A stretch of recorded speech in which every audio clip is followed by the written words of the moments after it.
কাইলৈ অসমত পবিত্ৰ ঈদ प्यारे मामा प्यारे बाबा ईद मुबारक सबको सबको सबको सबको ईद मुबारक কেনেকৈ পঢ়িব ঈদৰ নামাজ আপুনি জানেনে ঈদুল ফিতৰৰ নামাজ পঢ়াৰ সংক্ষিপ্ত নিয়ম প্ৰথমে নামাজৰ নিয়ত কৰাৰ পিছত আল্লাহু আকবাৰ কৈ হাত বান্ধি সানা পঢ়িব তাৰ পিছত অতিৰিক্ত 3 তাকবীৰ উক্ত অতিৰিক্ত 3 তাকবীৰৰ ক্ষেত্ৰত 1 নম্বৰ আৰু 2 নম্বৰ তাকবীৰত হাত এৰি দিব কিন্তু 3 নম্বৰ তাকবীৰত হাত বান্ধি ল'ব আৰু নামাজ পঢ়োৱা ইমামে সূৰা ফাতিহাৰ লগত অন্য সূৰা মিলাই অন্যান্য নামাজৰ দৰে ৰুকু আৰু সিজদা দিব তাৰ পিছত দ্বিতীয় ৰাকাতৰ বাবে থিয় হ'ব লাগিব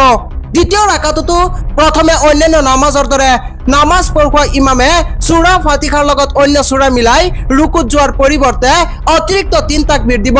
এই অতিৰিক্ত 3 তাকবীৰত 1 নম্বৰ 2 নম্বৰ 3 নম্বৰ তাকবীৰত অৰ্থাৎ তিনিটা তাকবীৰত হাত এৰি দিব কিন্তু অতিৰিক্ত তিনিটা তাকবীৰ শেষ হোৱাৰ পিছত 4 নম্বৰ তাকবীৰত অৰ্থাৎ 4 নম্বৰত আল্লাহু আকবাৰ কৈ ডাইৰেক্ট ৰুকুত যাব আৰু তাৰ পিছত অন্যান্য নামাজৰ দৰে সিজদা আখিৰি বৈঠকত